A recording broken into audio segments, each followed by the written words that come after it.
Good morning, everybody. My name's Adrian Turnbull from Water by Design through Healthy Land and Waterways. I'm going to be facilitating and hosting this morning's webinar. So thank you all for joining and being part of today's conversations. First, I'd like to make sure I acknowledge the traditional owners. We acknowledge that the place we now live has been nurtured by the traditional custodians of this country for tens of thousands of years, and that their physical, cultural, and spiritual custodianship of our land, water, and skies is ongoing. Personally, I'm in Harvey Bay on Bachelor land, and I recognise the traditional owners here and everywhere else that people are joining from today. Some funding acknowledgements. The program is brought to you by Water by Design, the organisation I work for, with funding provided by the Queensland Government through the Queensland Reef Water Quality Program. Healthy Land and Water is not-for-profit organisation. It's the South East Queensland Natural Resource Management NRM body, and within South East Queensland, a great deal of work's done on environmental restoration works, sustainable agriculture program, South East Queensland Waterway Report Health Card, etc. Within that, statewide, there's a South East Queensland. Statewide, there's a smaller program, the body that I'm part of, which is the Water by Design initiative, which I'll tell you more about in a moment. But the overall website for Healthy Land and Waters, you can see on the screens, there's a lot more information there about the great work done by the organisation. Water by Design itself is a separate small little body within the overall, and we've been delivering statewide Queensland stormwater erosion and sediment control capacity building programs since 2005. So 21 years now. It's pretty impressive. It's funded by DETSI, Department of Environment, Tourism, Science, Innovation, and the Water by Design South East Queensland members. So there's lots of local governments and water utilities that are also members of the program and recognise and appreciate their support. There's some upcoming events that you may be interested in. There's a community of practice workshop coming up in Brisbane, being held there, a community of practice, and we're really trying to get a lot of people from up and down the reef to come along to that as well. So there's some really interesting work there.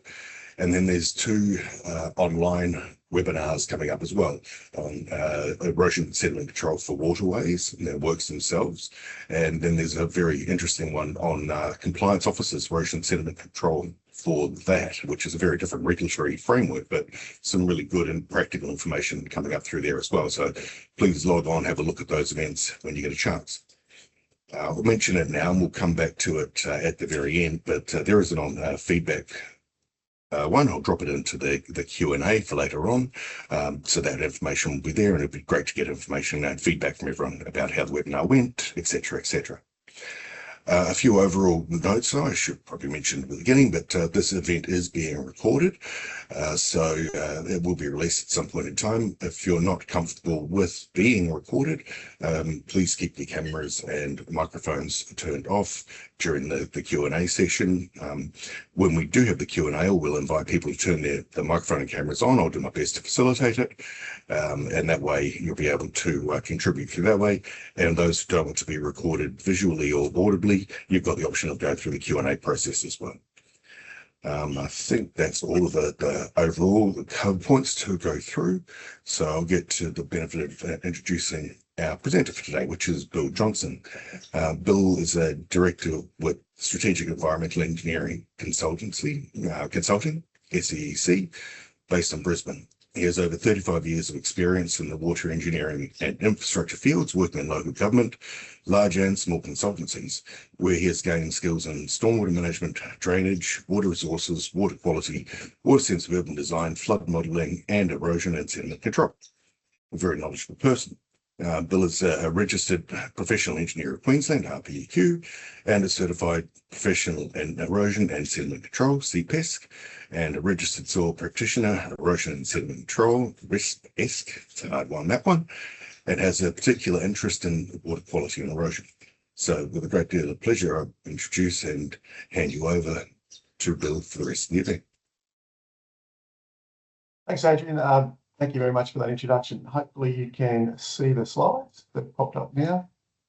and we'll get started. So yeah, thanks for that introduction. Skip that one, Adrian, you gave me a really good introduction, so thank you for that. Today I just want to run through briefly what we'll be talking about today. Firstly, I want to start with just the background about what is erosion and some of the different types of erosion. I'm assuming we've got a fairly diverse group of people that are in the webinar this morning, some with lots of experience and some that maybe just popped in with not as much experience. And so we'll start with some fairly brief concepts on what erosion is and some of the different types. Background of the project. So the majority of the presentation today will focus on some work I did with LGAQ and the Great Barrier Reef Foundation. It was a project that was involved about looking at sediment that could eventually end up in the reef. So although the research was based on these reef catchments, the information that we gained can really be applied throughout unsealed roads throughout Queensland and certainly around the country. We'll touch on why erosion from unsealed roads is an important issue.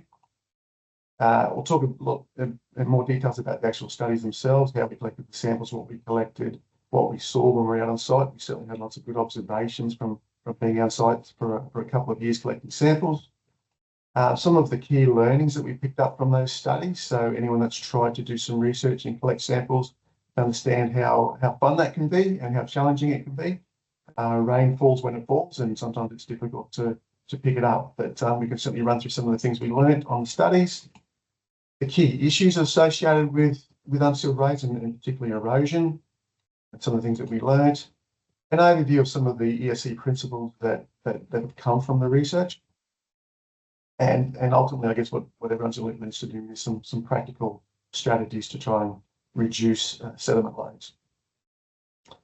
It doesn't include pavement design. I'm not a pavement engineer. I'm a civil engineer, environmental engineer with experience in stormwater and water. I'm not a pavement engineer, not a pavement designer. So unfortunately, we didn't really get into that aspect of erosion and sediment control. There's been lots of good studies and research done by Austroads and Cassowary Coast Regional Council. I'll give them a play. They've done some good work in that space as well, and there's some guidelines with Austroads that they've produced. So we won't touch on that directly. We will talk on the shape of roads and pavements and how to look after them, but won't actually get into pavement design. So firstly, what is soil erosion? It's quite simply just the removal of that soil material by water or wind.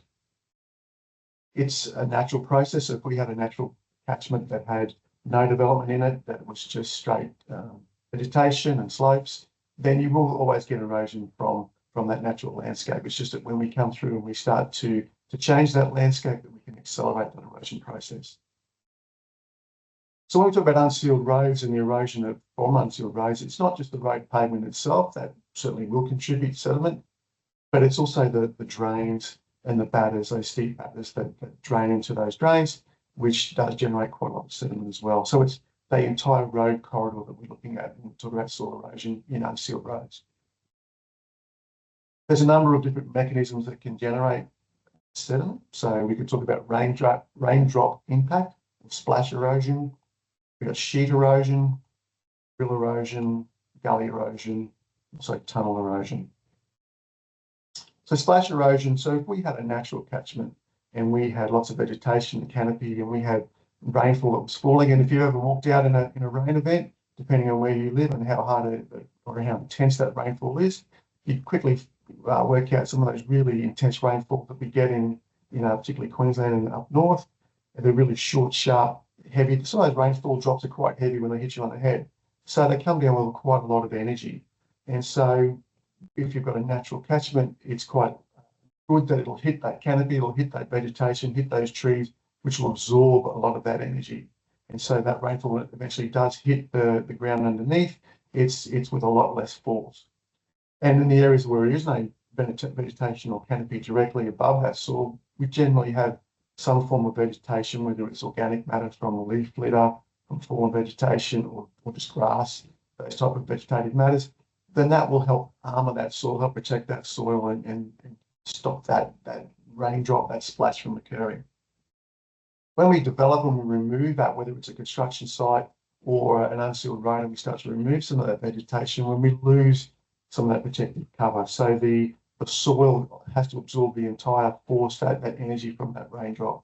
And so what it'll do, it'll tend to hit the ground and splash, and it'll splash up some of those small dislodged soil particles, and it'll start to then generate some sediment, which can then be easily transferred or conveyed downstream if we continue to rain and start to build up some runoff.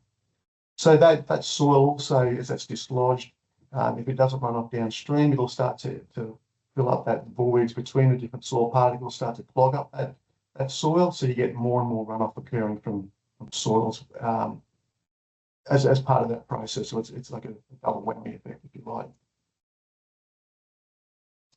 So water erosion itself, we talk about sheet erosion, and it's one that it's sometimes really difficult to see that it's actually occurring. So when we talk about sheet flow, it's really shallow flow. It's like a sheet of glass. I guess that's where the name came from. It'll flow over a surface. It has to be a fairly flat, continuous type surface on a slope, but generally it's very continuous in its shape. So you get these really nice, long, flat sheets of flow going over it. And certainly in that photo there, you can see that there is some remnants of water flowing through there, and it's occurring, but it's somewhat really hard to pick up because it happens fairly uniformly. If you get more and more flow, then you start to concentrate some of that water, and so it starts to form what we call rills. So it goes away from the sheet uniform flow to finding out little soft spots in the soil or the pavement. Next, it'll start to then form little mini channels, if you like, which we will call rills, and you'll start to see some of those forming as well in that photo.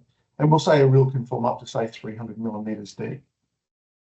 If it continues on and you get more and more erosion that gets much, much deeper, then that's what we refer to, say, gully erosion, where it is deeper than, say, 300 millimeters.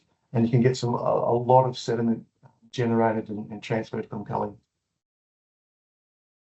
Here's another photo here which shows it reasonably well, that it's a nice flat, it's on a slope, but it's a nice continuous slope area, and you can see that the water's flown through here just after 10 mils of rainfall. You can see the remnants of where that water has flown over that surface and started to remove that material, and it's quite easily to remove a couple of mils of sediment from that surface, and you just don't pick it up because it is so small. But over a number of rainfall events, that will start to accumulate and start to generate quite a bit of sediment, and you can see that there are starting to form these rills through here as well.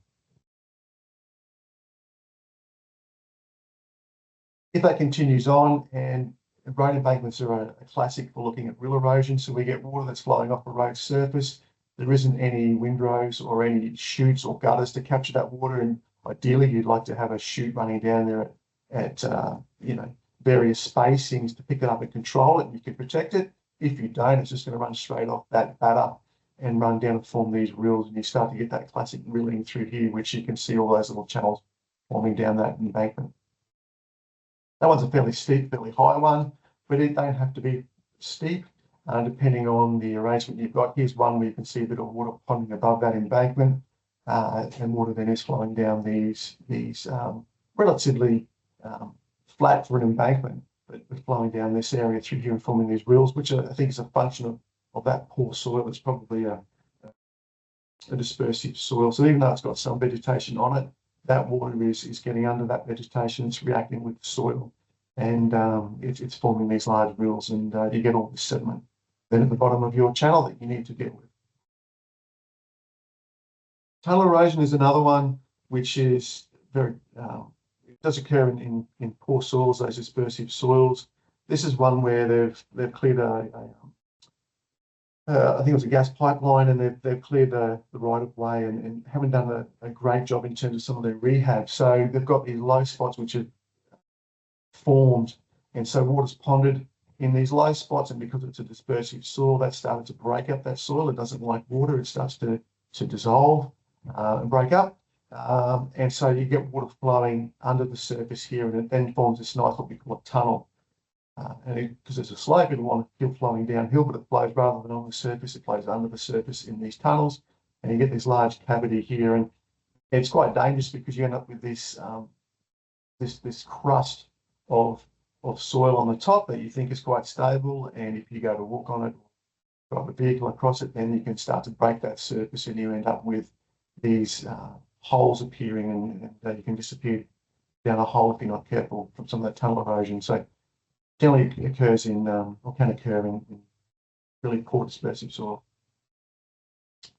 And if you continue on, you can get gully erosion. So here's one where we have a person standing in that gully, which is almost at least 1.5 meters, 2 meters deep, and you can see it's a reasonable sized catchment up through here, but that catchment's been really cleared, so you're getting a fair amount of flow coming down to this area.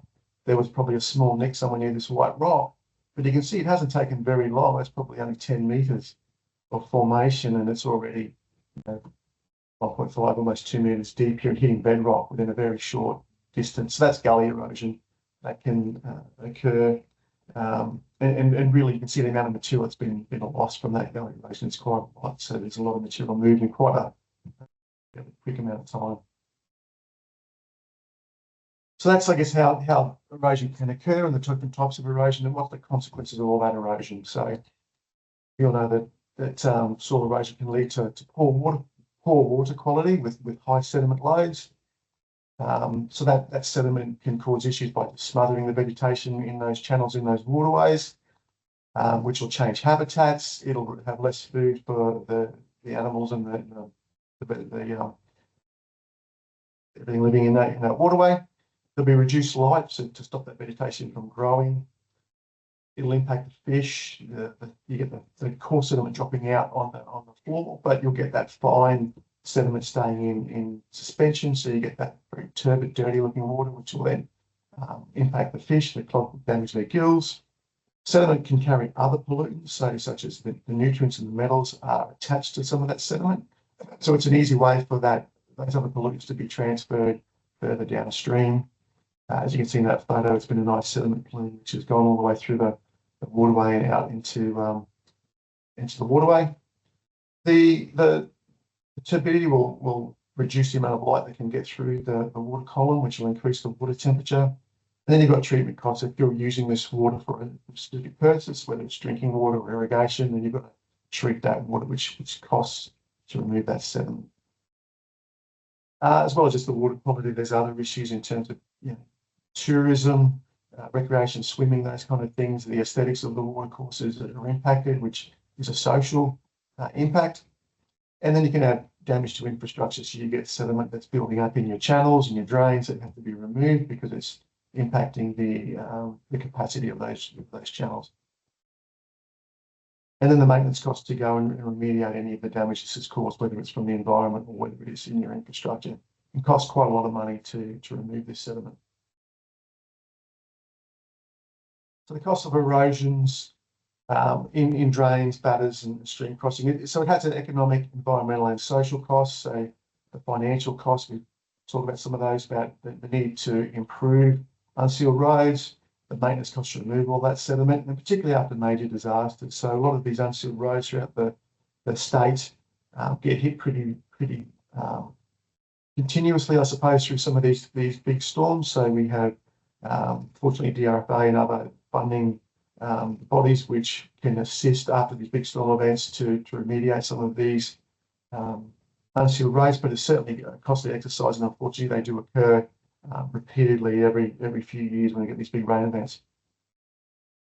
There's a social cost, so there's obviously damage to the roads, there's potholes, so there's a ride quality issue. So I'm sure councils get lots of complaints after rain events that their unsealed roads aren't performing as well as they would like.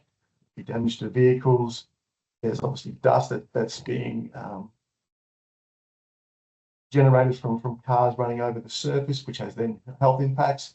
And there's also safety and liability issues from poor roads that potentially have potholes and are dangerous for vehicles to run on.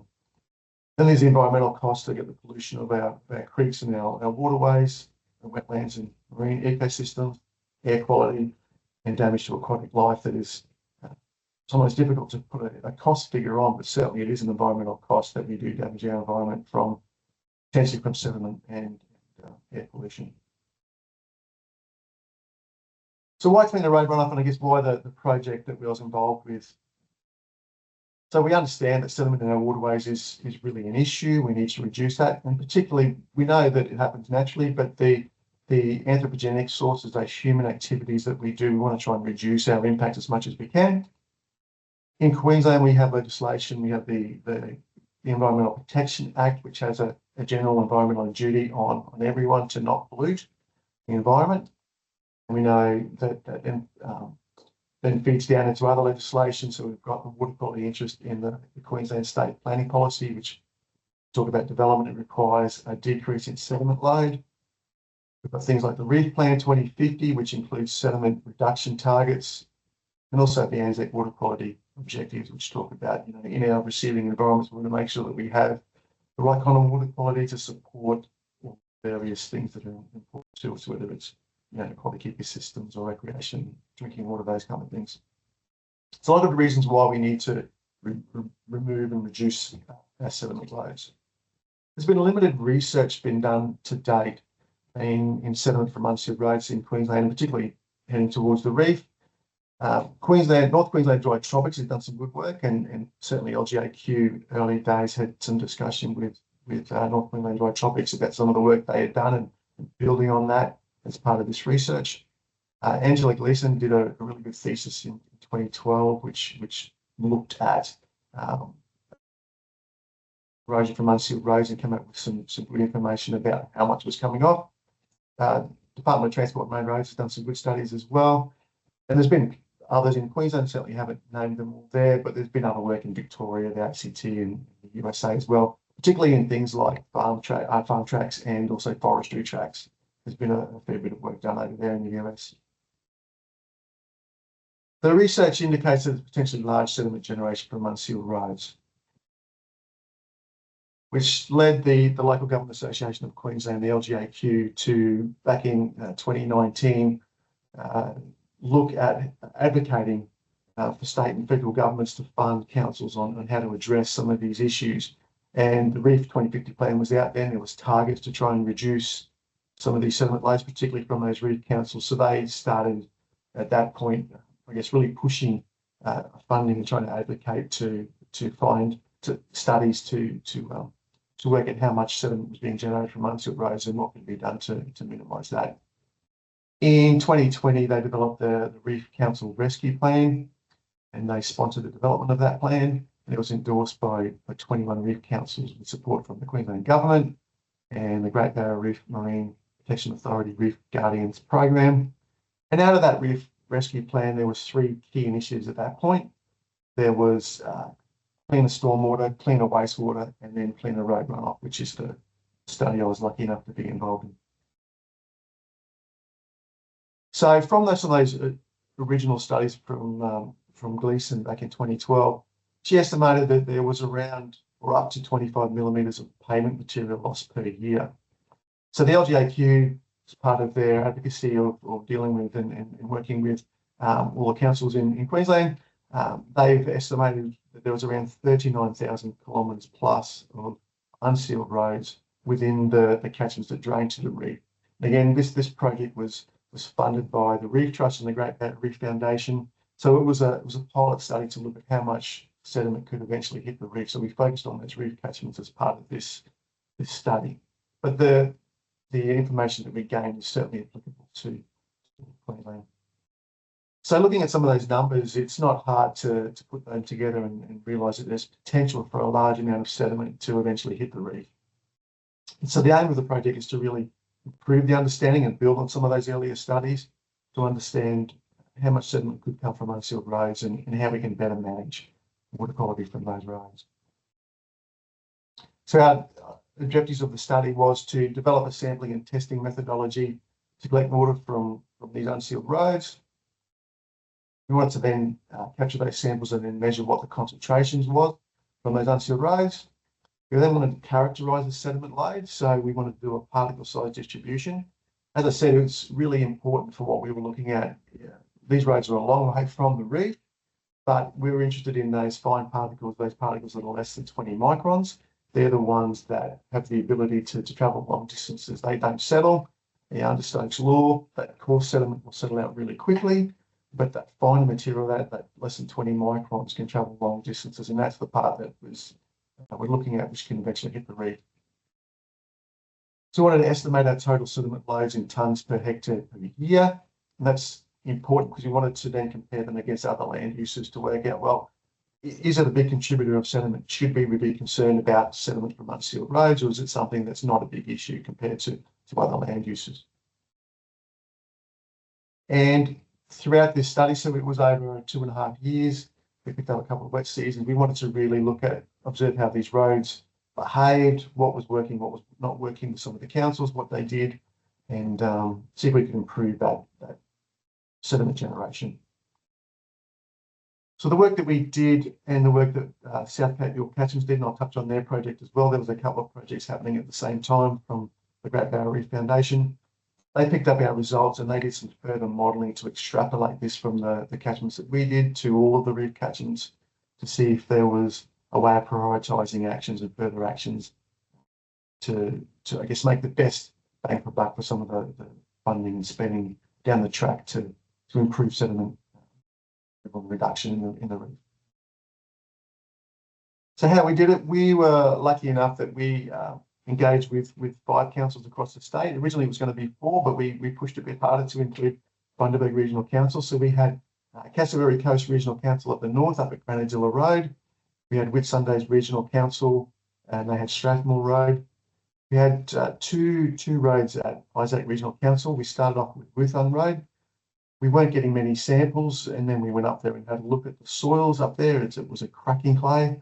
A lot of the soils up there, and we ran some water down there just to see what would happen. But the cracks were so large that we ran a water truck, and pretty much all of the water out of the back of that truck disappeared down some of these cracking clays. So it wasn't a good place to try and collect samples. So we relocated to Peakvale Road and picked up some good samples from there.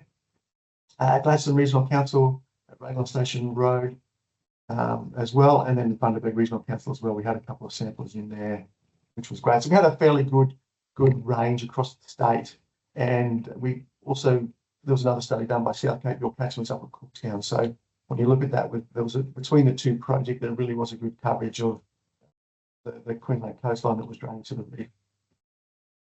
So from that, we didn't just have one sample at each of our locations. We had a number of different sample collection sites. So we had 40 across those 5 council regions. We were trying to pick up samples from various drains and look at the different drain shapes and the different treatments to see if we could come up with some relationships between those. The councils were fantastic in their support. As I said, not only the funding from the Australian Government and Great Barrier Reef Foundation, but the councils provided up to $500,000 in in-kind support from going out there and prepping these roads before we started. They did ongoing maintenance throughout those 2.5 years. And also the council staff that were great in helping set up the actual monitoring gear and collecting samples. So very thankful to the great work that the councils did. So each site, this was, I suppose, our template of how we wanted to set up each site.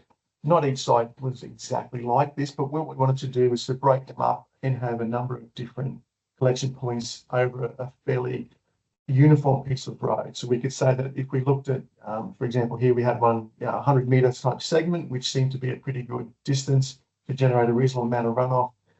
And that was about the spacing of some of the turnout drains that about 100 metres. So it wasn't a bad catchment for us. So we had one which was just a typical V drain. We then had one which might have been a V drain with vegetation in it. We then looked at what a flat bottom drain would look like over 100 metres. We looked at if we just stabilised those with polymer, what that would do, check dams. So we had a couple of different drainage treatments in here that we wanted to see if we could work out was there any relationships between sediment generation and good and different drainage practices. We also then looked at, well, what happens if we didn't have good drainage practices? So if we had a drain with quite a large catchment, additional catchment coming in, so it wasn't just the road reserve itself, but there was an adjacent catchment coming in, which would push up our flows, which would push up the velocities, potentially in the shear stresses in those channels, what that would do. And then one if we had no turnout. So we had a much longer run, say 200 to 500 metres without any turnout. So most of our sites had at least 6 or 7 different treatments there that we could get different results from. We also had a rainfall station telemetry system on each of the sites. So the roads were generally fairly close to each other. So we had one rainfall station for each of the 5 councils, and it was hooked up to a telemetry system. So the rainfall station itself was a tipping bucket rainfall stations. So it was good. We were interested in not just the amount of rainfall we had, but we wanted to know that intensity, because intensity is what is going to generate runoff and the depth of runoff. So we wanted to make sure that most of these sites were at least 2 or 3 hours away from the council depots. So we wanted to make sure that if there was a rainfall event, that they had plenty of time to go out there and pick it up. And it wasn't like, well, did it rain? Did it not rain? Are we wasting their time by setting them out and not having a sample? So we can back calculate or calibrate that to collect a sample at this site, it needed so much rainfall over a half an hour period, for example, and they could run it there. And so we had the telemetry system which coordinated all that, and then they could upload that to the cloud. And there was an alarm that went off whenever we hit some of those triggers. So it was good. I could download those. The council staff could download that. We all knew what was happening with the rainfall in its sites. So we wanted to then collect the samples from the roads, and it's always difficult collecting samples. If you ever tried to collect samples, it's not as easy as it sounds. We wanted to collect samples directly from the channels and the drains. It's difficult because, as I said, storms can be quite quick events. They can be short and sharp.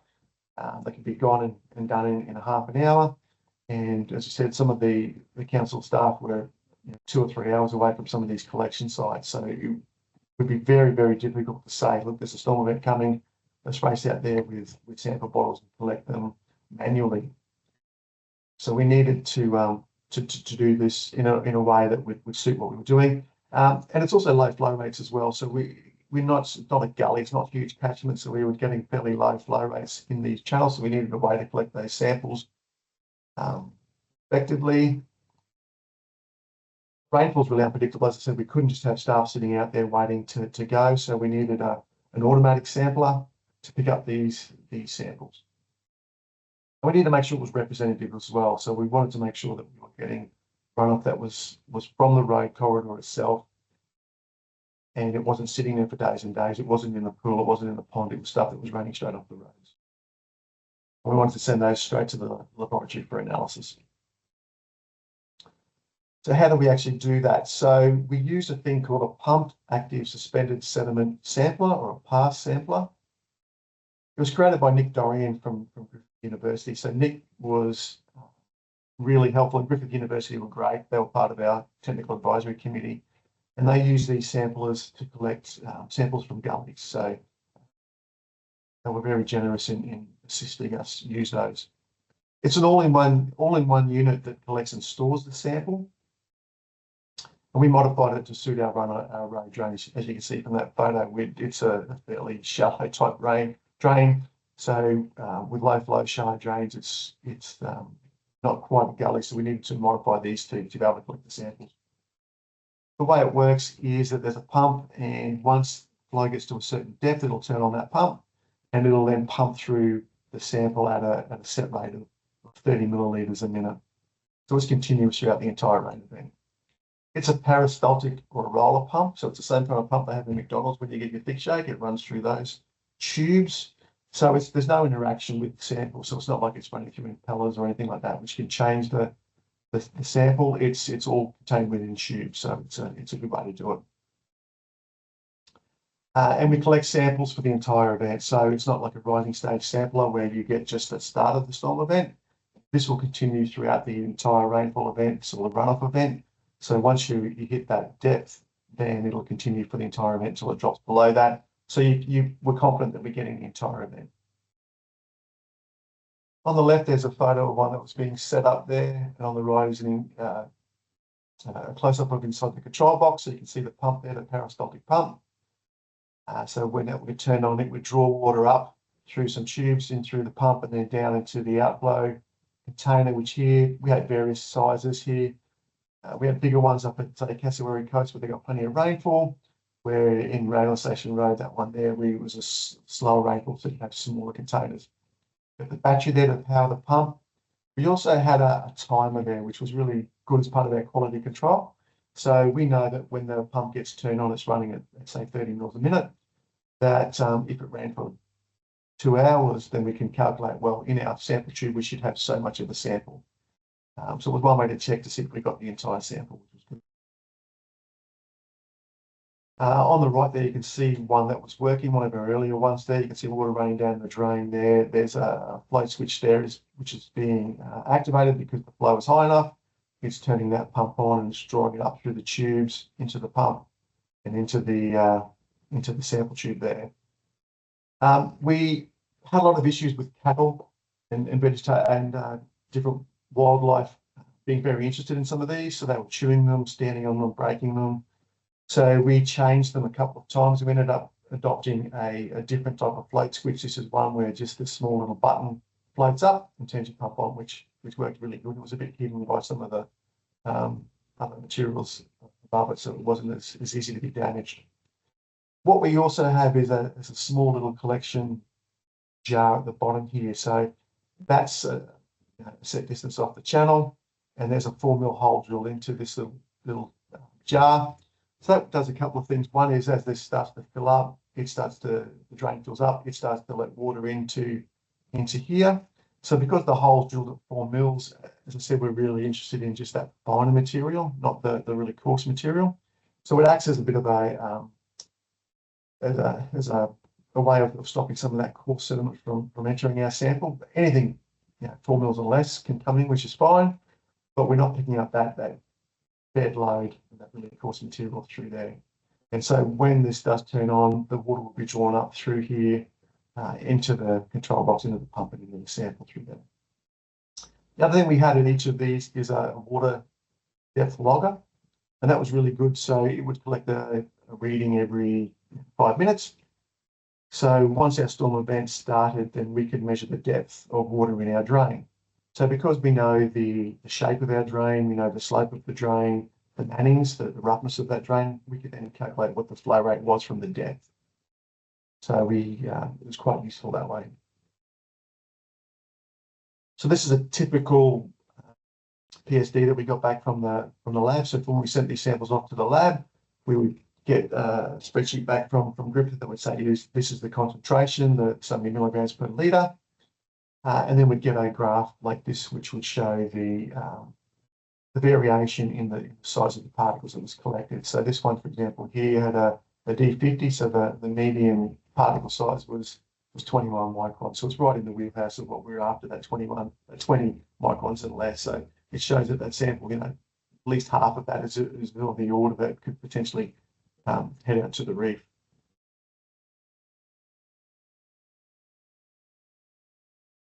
So we obtained those samples, so we knew the water quality, which is great. So we had that information coming back from Griffith Uni. We know that it was the vent mean concentrations because we started that from the time that the depth in the channel hit the sensor when it turned the pump on to when it turned it off. So we got not just the rising in, we got the entire vent, which was good. But we need to make sure we've got a good estimate of flow to generate load. So we know the concentration, which is good, but we also want to then work out what the loads are from those different events. So what we found is that the channels actually change shape a lot more than what we initially thought. So they might start off as a V drain, but after a bit of time, then they might start to erode and look more like a dish type shape. So we needed a better way to estimate loads. Long term, they were good for a short term period, but over the long term, we needed a better way to estimate loads. So the loggers were really good for a while, but we needed to increase that. So what in the end we adopted, Griffith University again were great and came to our rescue and provided a couple of flumes. And the flumes were really accurate in terms of generating a set depth. And once you've got that set depth, then you can calculate your flow rate. So here's the two flumes. We had two flumes. We put one up at Granadilla, which was our northern site, up through here, and we had the same setup with the depth loggers and the sampler, the pass sampler here to collect those samples within the flume. And here's one we set up at Raglan Station Road as well. And as you can see, the main thing is with the flumes, you've got to make sure it's a free outfall. So we had some really good accurate flow results in through there. So that was great. So we had one at the northern end and one at the southern end of our sites to complement some of the other flow readings that we were getting from just our depth loggers within the channels. So a typical event, we would get the rainfall information, we would get the rainfall intensity. So over a 5-minute period, we could work out how much rainfall fell. So we get the total by adding that up. But but also get a good feel for how that rainfall fell and what the intensity was like. So we could then do some back calculations to say that we would expect our flow to be this kind of range based on simple rational type method calculations. We've then got our depth loggers, which is giving our flow depth, and we can convert that to a flow. And that one there, you can see it's kind of mimicking the way that the rain fell with a peak and then drops off and then with another peak. So yeah, we had a number of different controls in here to try and make sure that we're getting accurate measurements and readings throughout the couple of wet seasons that we were there. So what did we collect? So over that 2.5 years, we collected over 290 samples. And we had those two locations, so we had some really good flow information and load information for those two locations, as well as all the other ones that we had with the channel information that we used. And we had countless site observations and learning from being out on site and talking to the council staff. So we collected, as I said, 297 samples, and the majority of those were up at Cassowary Coast Regional Council. They have a lot of rainfall. They generate a lot of runoff. So we got a lot of samples up through from there. But we had a lot of good samples across all of the different regions, which was really good. But of those samples, we wanted to make sure that they were useful. So we went through all of those samples. We looked at them to make sure we had a high enough volume in those samples. We wanted to make sure they were representative. So we need to make sure it was a representative sample. And we also wanted to make sure that it wasn't as a result of a pond. So some of these experienced some really high rainfalls throughout those 2.5 wet seasons. Water was ponding sometimes in those drains, and we wanted to make sure that we were collecting a sample that wasn't water coming off the road, not sitting in a pond for a couple of days when the sample was going. So we discarded some of those samples, and we ended up with about 250 samples that we were quite happy were a high or a medium confidence to give us a really robust data set. The numbers, what do we see? The fine sediment concentration. So this is the concentrations which are less than 20 microns. So Granadilla Road, we had around 113 milligrams a litre. That was our lowest concentration, median concentration, all the way up to about 2,000 milligrams a litre at Raglan Station Road and at Windermere Road. It was quite a range. Again, that's just the medians. It certainly did vary quite a lot at those sites and also throughout the site. So, you know, we had some over 20,000 milligrams a litre and some rainfall events. So it really did vary depending on where you were and the rainfall event that we had. But there were the medians there, ranging from about 113 up to about 2,000 milligrams a litre.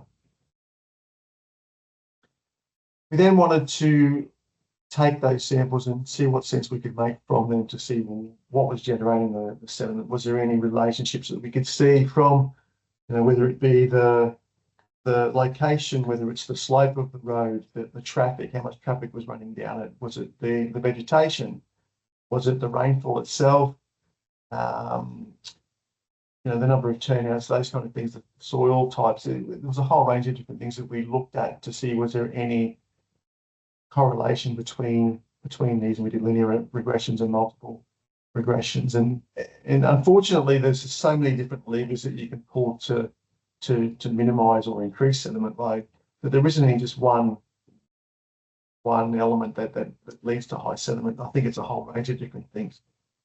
So unfortunately there's not one silver bullet, but there was some things that we could draw from the data, and we looked at Granadilla Road in this case because we had the majority of samples up there. So at Granadilla Road we had a V drain and a flat drain that again they're in close proximity to each other. So the only real difference between them is the drain shape itself. They had the same traffic, the same road, the same slope, same soils, same rainfall. So the only difference really was the drain shape. And we found that when we took the average of all of those samples, there was about 179 milligrams a litre from the V drain in terms of the suspended sediment concentration for less than 20 microns. But in the flat drain, it was much lower. It was more like 62 milligrams a litre. So just changing that drain shape from a V drain to a flat bottom drain had a big impact in terms of lowering that sediment concentration. The other one that we looked at, which I thought was interesting, was polymer. We sprayed a bit of polymer in some drain up through there, and it got similar to the flat drain. So polymer is an interesting one. It's one that's used generally in construction, to provide a temporary type lockdown of that soil. It works quite well. And we can see that in the result there, but it did work quite well. We looked at rainfall. We looked at rainfall intensity. We looked at a whole range in terms of rainfall, different events, event by event. It was just a scattergun that we looked at when we plotted those. There wasn't much to see. When we looked at the annual rainfall, though, we did see a pretty good correlation between annual rainfall and suspended sediment concentration between the majority of the sites. So as annual rainfall increased, the suspended sediment concentration increased, which makes sense. The one that didn't is there's this outlier over here at Granadilla Road, which had more than 3 meters of annual rainfall through there. And so based on what we were seeing at the other sites, you'd expect a huge concentration for that site. You'd be a massive concentration. But we didn't. We saw a very low one. As I said, that was the lowest concentration of our sites. And we spent a bit of time analysing this and thinking about why that may be at the Technical Advisory Committee and the TAC. And we came to the conclusion that it could be just simple dilution. There's so much water up there that you're generating the same amount of sediment from those soils or from the roads, but there's so much water being generated from that large rainfall, it's diluting the concentration. The other thing it could be is just depleting that fine sediment over time. So over many, many, many years that you've, it's almost like a first flush effect, that you've depleted that fine sediment. And so what's left in those soils is a very stable type soil arrangement that is producing less sediment. And certainly the drains that we looked at them over time up there, one of the most stable drains we saw from some of the different catchments up there that held together really, really well. So we think it's probably a combination of those two.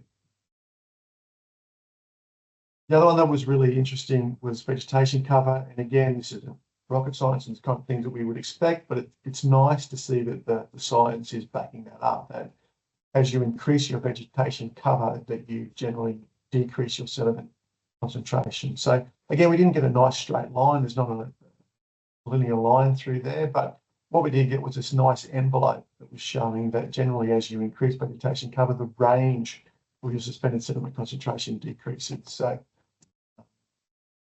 again, not rocket science is what you'd expect, but it's nice that the science was backing that up. So when we took the loads and we took the concentration, so we used the two sites, the two bookends, the Raglan Station Road at the south and Granadilla Road at the north. We found that we were getting around 11.5 tonnes per hectare per year of suspended sediment being generated from that site. And up at Granadilla Road, which had the smaller concentration, it was a lower bit, more like 1.8. And of course, that did vary depending on the years and what was going on. 2022 was more of an average type year for both of those sites. So 11.5 to 1.8 is the type of numbers that we would expect to see. And obviously, if rainfall increased at those sites, particularly at Raglan Station Road, then we'd expect potentially a higher sediment yield. So how does that compare with some of the other land uses just based on a unit area? So the majority of the land uses up in these areas are cane lands, cane blocks, cane grades, watersheds and hill slopes, which are generally less than 1 tonne per hectare per year, really generally quite low. So when we plot Granadilla Road and Raglan Road against them, they're certainly higher. Granadilla's higher, and by a factor of maybe twice as high, where Raglan Station Road is like an order of magnitude higher, it's like 10 times higher. So just based on a straight land use unit area, then unsealed roads do generate a fair amount of sediment compared to those adjacent land uses. But you need to remember that roads are only a small spatial footprint in those catchments. So even though they might generate a fair amount of sediment on pure land in that catchment, then they are fairly small. AECOM, as I said, did some work on extrapolating these, and they then extrapolated them for all of the reef catchments using the numbers that we had and also the ones that South Cape York catchments did. And they found that up to a third of the contributing catchments that drain to the reef, the proportion of sediment coming from unsealed roads is greater than 5%, and some of them were up to 10%. So It's a third of those catchments. It's not, it's only 5 to 10%. So it's not a huge number, but it's still a significant number in terms of the amount of sediment that's coming up. We can reduce the amount coming off unsealed roads, and it is important. But that's all the sediment that's hitting the reef. So that's all that really fine sediment going all the way to the reef. So anything between these roads and the reef is going to get the balance of that. So there's a fair amount of sediment that may be falling out for the reef. The reef is still quite significant what's hitting that, but there's still a fair amount of sediment that's dropping out well before it hits the reef. So the general observations that we picked up from this study was that suspended sediment concentrations are really variable, often with ranges of several orders of magnitude. That it varied between and within the sites. As I said, we got really big ranges up to over 20,000 milligrams a litre down to 30 milligrams a litre. There wasn't any single factor that explained the variation, which is fortunate, but there's a whole range of different factors that did contribute to sediment.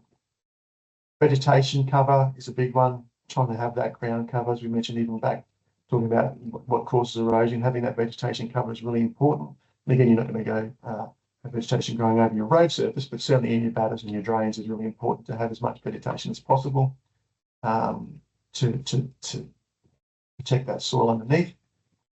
The dispersivity of the soil material itself in the pavement is interesting. I was surprised. We did some soil tests of the batters, the drains, and the roads themselves, and even the roads had some level of dispersive material in them, which is interesting. But certainly, the higher that level of dispersivity, then you'd expect that you get more and more suspended sediment or higher suspended sediment concentration. The shape of the drain is important. Flat bottom drains had lower suspended sediment concentrations than V drains. Generally, the higher rainfalls would give you more higher suspended sediment concentrations, which makes sense. But when you get some of those extreme rainfalls, particularly up there at Granadilla, we found that with rainfall dilution and that fine sediment depletion over time, that you do get reasonably much better water quality running off those unsealed roads. The drains change shape. So even if you go out there and you build a nice flat bottom drain, it's going to change over time. So the maintenance of these things is important. But unsealed roads can be a significant potential source of suspended sediment concentration in runoff. Was one of the key things that we found from that study. The learnings, certainly we had, if you are going to go out there and do it, we're going to do this again. The wildlife and the cows were interesting, the cattle were interesting in that a lot of these roads they use for feed for those cattle, so they would be let loose on these road reserves. And the one place they would like to congregate is in the drains, because that's where water collects, that's where the vegetation is. And so apart from knocking over all their samplers and chewing plastic, which we thought was interesting, they like plastic, and scratching themselves on the post, they just break up that surface. They would break up all of the drains and expose that soil with their hooves. They're quite, I guess, heavy based on the size of their footprint. So they would just pierce through that wet material and expose a lot of that soil. So they really did rip up the drains. Ants were annoying. They got into all of our equipment and had to replace some of our rain gauges, unfortunately, because they chew too much. The councils were really good at doing their maintenance. So when they went out there and they did their maintenance of their road pavement surface, which is needed, a lot of times they would just grade the drains, whether they needed it or not. There was no real, I won't say thought, but consideration given to, well, is this drain stable? Is it working well? Does it need to be regraded? Is the material that has to be removed? Everything was just graded, the batters, the drains, and the roads. So, it's unfortunate that we're losing some of that good vegetation. So, we really want to try and minimise that disturbance and really keep that vegetation there as much as we can. Council are really good at putting turnout drains in, those diversion drains. They were quite regular in there, which was good to remove that. What wasn't as good all the time was the way they were finished. So sometimes they would just turn out and just stop. It wasn't always consideration given to where they would flow. So ideally you'd turn those out up the contour and you'd try and provide almost like a level spread as wide as possible to have not concentrated flow heading out, but as much as sheet flow and flow velocity flow as you could. So yeah, we certainly would encourage ground cover as much as possible. And the one thing I picked up from this, ideally, if you could get out there and do your table drains as deep as you possibly could, that was safe. Obviously, vehicles can run off the roads. You need to make sure everything is safe, but have them as deep with shallow sides as possible, with flat bottoms as deep as you can. Let them vegetate up. You don't have to race out there and remove any sediment, or even if it's very minor scale, you could probably leave it there. It's not going to cause a big issue if the rest of it's vegetated. You don't have to go and remove that vegetation. So keep them as long as possible. You'd end up with much better water quality outcomes and less maintenance as well. That was a study that we did. The other study that was done at the same time was done by the South Cape York catchments with Cookshire Council. So I'm presenting this information on their behalf. So there was Dave Ply, Jeff Shelberg, and Jesse Price-Declay up there. They did a lot of great work. And so I just want to acknowledge all the great work that they did, and all of this is their work, not mine. But they were doing a similar study where they wanted to measure erosion rates. They were focusing on stream crossings. They did it again over a couple of different wet seasons. They wanted to do one without best practice measures and then one season with best practice measures. So they wanted to then measure the difference between them all and do a before and after to see what the impact was of adopting best management practices. They also did a cost-benefit analysis of those alternative management practices, and they developed a guideline as well. So we developed a guideline as well as part of our study, and they also developed a guideline, which was great. There's certainly lots of literature out there and information that was produced from both studies. Theirs was different. We collected samples. They took a different approach, that they had terrestrial laser scanning to monitor erosion. So what they did some really high-level detailed survey before the wet season. So after the roads were graded and prepared after probably the previous wet season, ready to go, they scanned them and then created a DEM.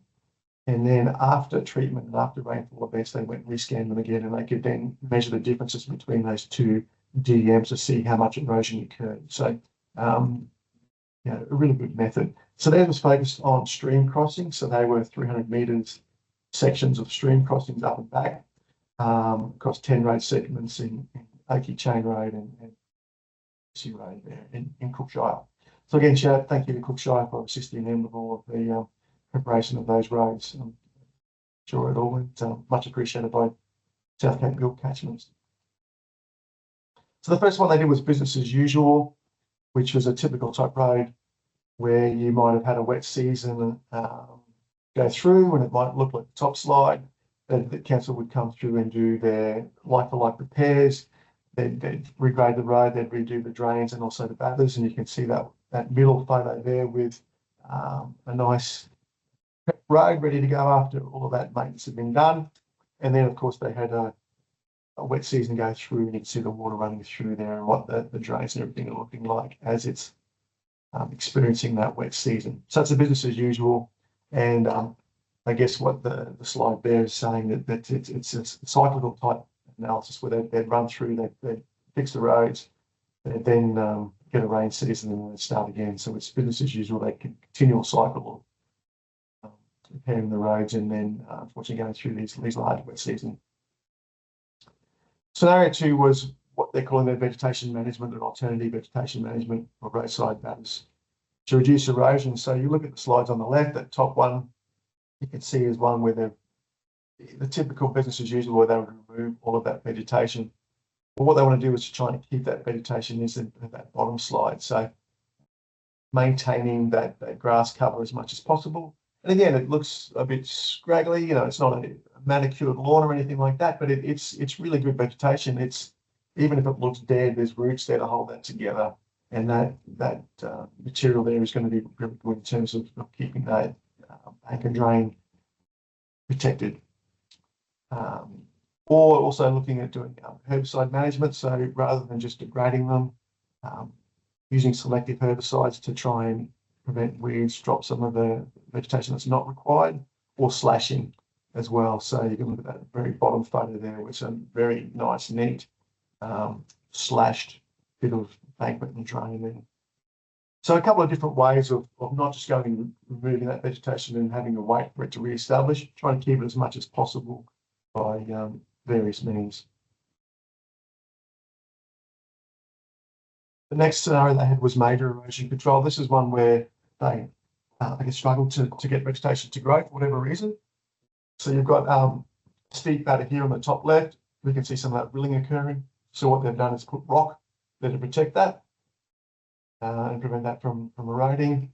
The other one is where you've got drains, steep drains, rather than putting vegetation in there if that's not possible.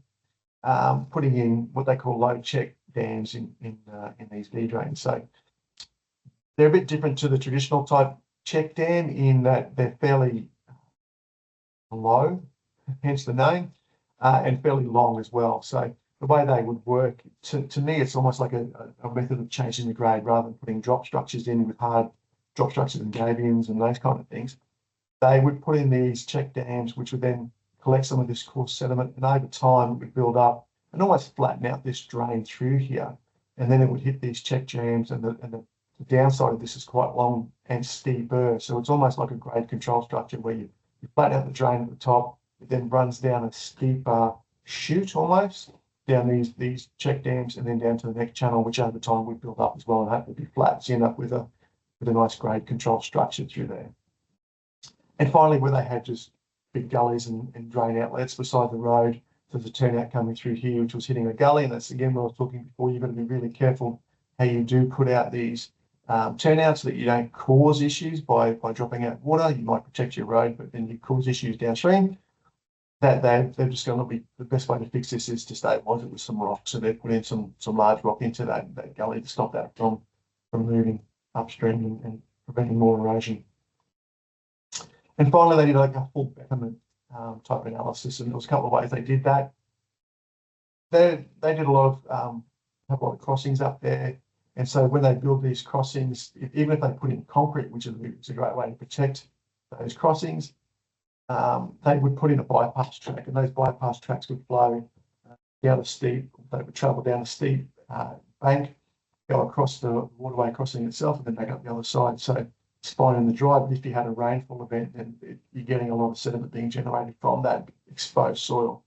So what they were trying to do here is to minimize that and then use the road itself, keep one side of the road open and only build the concrete causeway or floodway in one side and do it in one side at a time, and then come back, have the traffic driving on this concrete side and then fill in the other side, so you get a complete concrete floodway through there and not having to build a bypass track.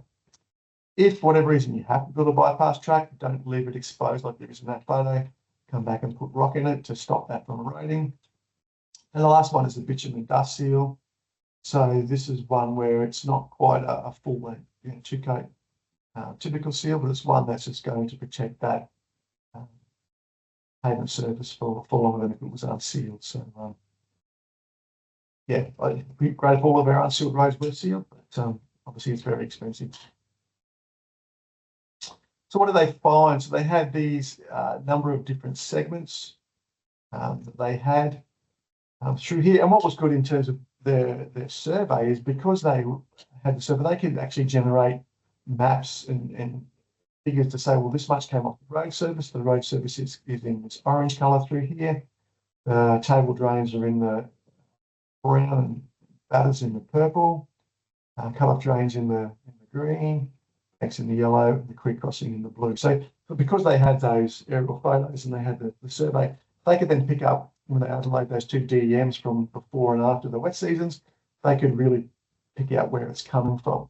So you can look at these graphs here, all the different road segments that they've got, that the table drains in the browny color and the road surface and the cut batters are really the majority of where that sediment's coming from, and really the majority of it's really coming from the cut batters and the table drains. Really, there's not as much coming from the roads. It is still significant from the road pavements, but it's all the other surfaces as well.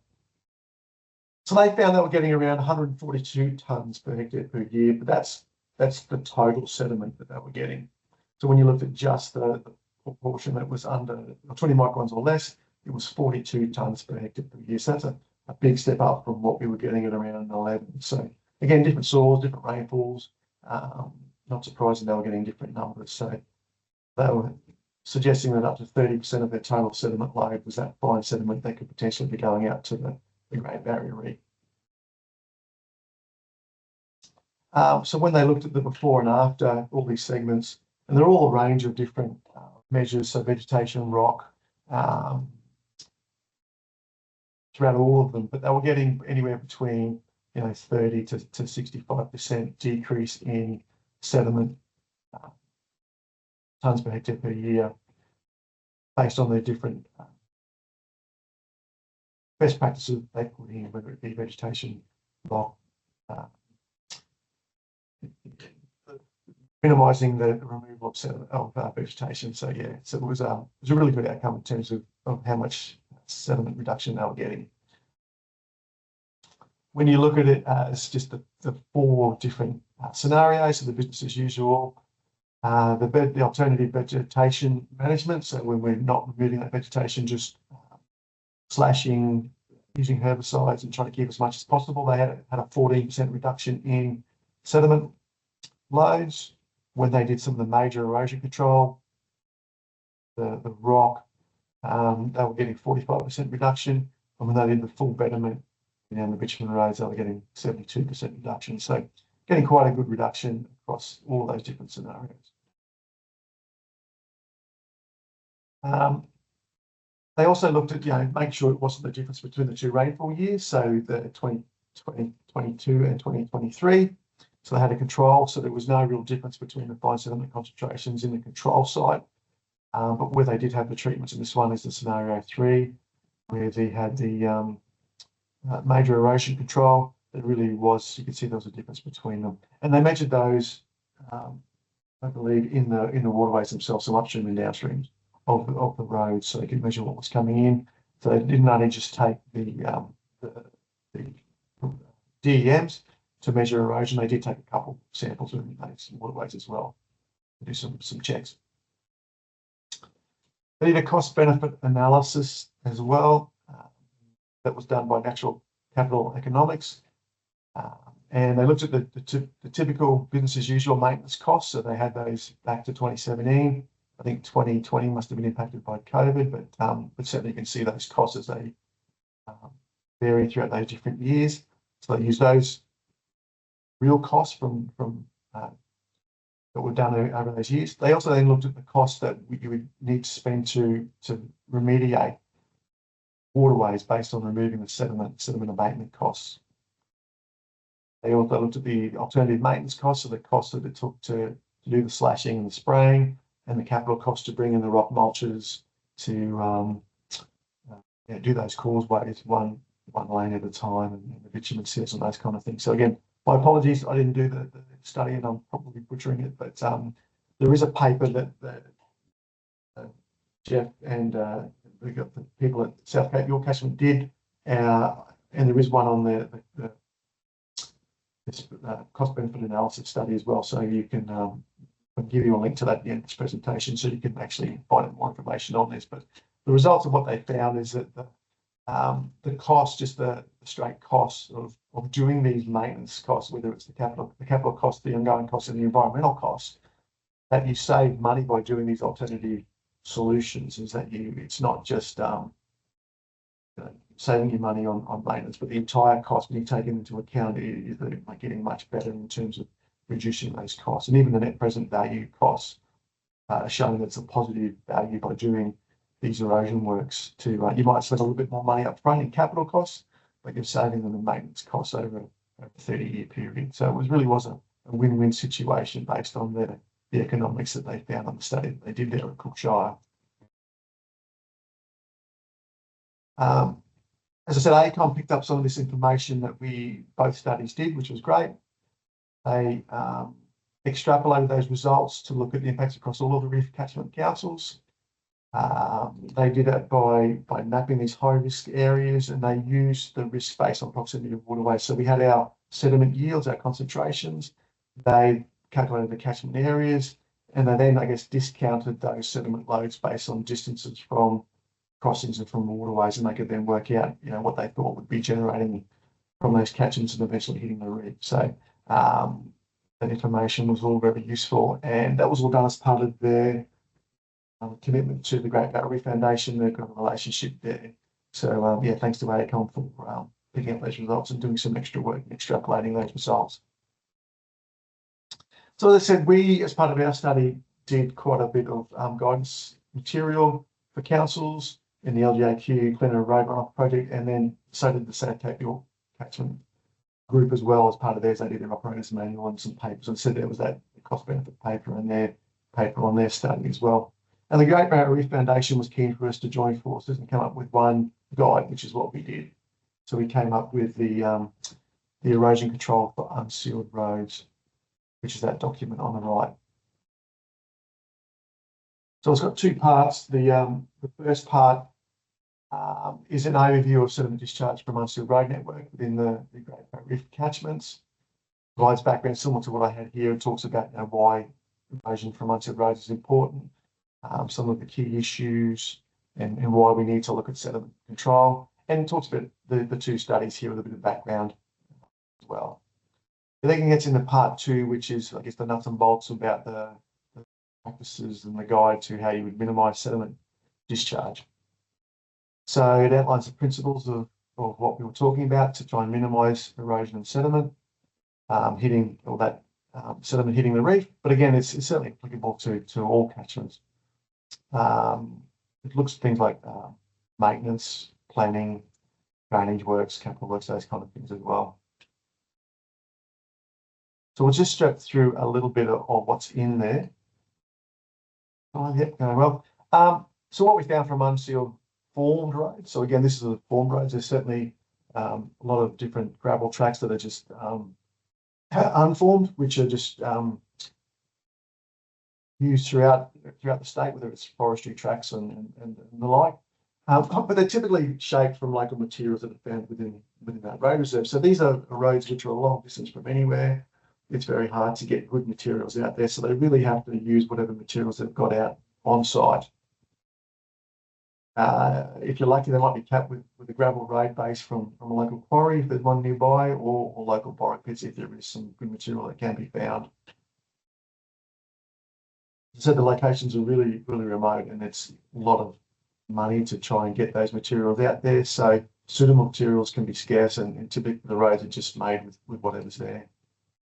The standards for design and construction really did vary across the state, and certainly even just from what we saw, depending on the road, amount of traffic that's going through it, and the level of services required, you do get different roads, which is very understandable. Councils only have so much fun, so again, there's no point having a gold-plated, very high-quality unsealed road that services 3 cars a day kind of thing. So it is difficult to try and maintain a really high standard across all of these roads. It's just not practical. And when they do these works, water quality erosion really isn't a consideration at all, really, which is understandable. They've got limited funds. Generally, these crews go out there for weeks on end, and their job is to go out there and just make these roads as drivable and trafficable as possible. So there isn't a surprise that water quality isn't the top of their minds when they're doing this. So there are some design guidelines. So if we have their guideline, their lower order road guideline, which is good, it's got some good information in there. I know that they've updated that recently. Some other guidelines as well, I suppose, in different guides that talk about how roads should be constructed and drains and those kind of things. It's pretty rare that councils will construct new unsealed roads. They do, but it's pretty rare. They're generally maintaining their existing roads. And their priority is really to make them safe, which is completely understandable and important to make sure they're safe and have a good ride quality for everybody. But in terms of water and erosion, it's really just trying to get water away from that road pavement to protect the pavement, get it away as fast as possible. All of the crews that we spoke to generally do most of their work with graders. So they're which are great. They're really good at going out there and doing good long passes and generating nice smooth roads. and nice smooth batters and good at doing V drains. So it's really hard to get a grader to cut a flat bottom drain. You need other equipment, backhoes and smaller gear to do that, but it's hard for council crews to have a number of different drainage crews, if you like, that can go and do this for all of the unsealed roads that they've got. They're pretty well fixed on what they can do. So even just putting in turnout drains where the existing turnout drains are, the diversion drains are, they're really working with existing profile, and they're doing stuff like, they don't have detailed plans to go out there and do this with. Most of the grader operators, the training they've got is probably more to do with how they operate the machinery than understanding details about erosion control, which is, again, fair enough. But they're doing really good work in terms of their road construction, but it's just they are fixed with what they can do on a time constraint that they're out there. So the pavement, the shoulders, the table drains, the batters, they're routinely graded and reshaped. So if they're doing, say, a medium graded formation, then they'll go and they'll strip all of those batters, strip all those drain, and end up with a really bare surface that's nice and neat and smooth, which isn't great in terms of surface runoff either, because the smoother the surface, generally the faster the runoff will be. But in terms of what they've been asked to do, what the standards are, then they've done their job and it looks really good. I said councils are really good at putting in diversion drains. All of the councils have them in. Again, whether the correct spacing, where you have steeper slopes, you need to increase the spacing on your turnout drains. But they would stay in wherever they thought one needed to be, and they just push them through. Any unsuitable material is pushed off to the side, and we found in some locations that would just be left there. So you get this loose bund of material, this windrow of material that's sitting in the drain ready to be washed away in the next storm event, or even worse, it might bund that road and prevent water from leaving. So yeah, fortunately we didn't see it everywhere, but there was some locations where we did see material being pushed on, just left on the side of the road. And drains are typically just V drains. As I said, it's much easier to cut a V drain with a grader, but they'll always be very shallow. And even if we can get some V drains with vegetation in them, if they're deep, would be much better to let that vegetation grow and then leave that drain alone would be really good. So the key risk factors for unsealed road erosion, based on what we saw, obviously the proximity to a waterway is really important. If you're really close to a waterway, then any sediment that you generate can be washed fairly quickly into that waterway. The parent material, so the material, you were cutting drains and batters into that parent material. So if it's poor material, then that's what generally is left. They're not going out there and topsoiling batters generally. It's just whatever's cut is what's exposed, and then hopefully material can grow off of it, or vegetation can grow there, which is sometimes very difficult if it's poor soil. But if it's dispersive or erodible, then you're going to get a lot of sediment washing off. The areas of disturbance, again, the road's the road, you've got to cut the road as much as you can, but some of those areas of batters and drains, the larger those areas are disturbed, and the more sediment will get coming off. The rainfall is important. Obviously, the intensity, duration, and frequency of rainfall events will dictate how much runoff you get, and generally the more runoff you get, the more sediment you'll get. The land slope and the drain slope are important. We want to make sure that the road's got slope on it to get water away, but the higher those slopes, generally the faster water will run off. The higher the velocity, the higher the shear stress, the more likely you're going to get scour. The drain shape and the lining is important, as you said. Even at the granular, we found those flat bottom drains could significantly reduce the sediment concentration, and the vegetation cover that lining to protect those soils underneath is really important. Gully erosion susceptibility, as I showed that other photo there that they had at South Cape York catchment, if you put a turnout drain and just let it go, then you could potentially be starting to build some small gullies out there, or contribute to larger ones if they're already there. So you've got to be quite careful in terms of where you push out those turnout drains. The maintenance frequency, the roads, that said, priority is making sure that they're safe, but we don't necessarily need to clean out our drains and our batters every time. Vehicle numbers, the type of vehicles, heavy vehicles will break up the pavement more. More and more vehicles come along, start to generate dust and move that dust around. And certainly the more vehicles, the higher frequency could lead to more potholes and breaking up the pavement, which will then lead to more sediment washing off that road. And livestock and cattle is probably one thing we don't think of very often when we're building a road and think about erosion, but the amount of drains and batters that were ripped up by cattle, particularly after rain events because the ground is soft, yeah, they really can expose quite a lot of soil and lead to quite a bit of sediment. But again, there's very little you can do to stop that occurring. So we came up with a risk scoring type profile. So rather than saying, well, you know, where we're going to put our efforts and our money into, time and effort is limited. Is it which part of this road are we going to concentrate on, or which part of our catchment are we going to focus on? So if you wanted to analyse your different roads and your catchments, you've got a way of doing it through here by doing an erosion risk score.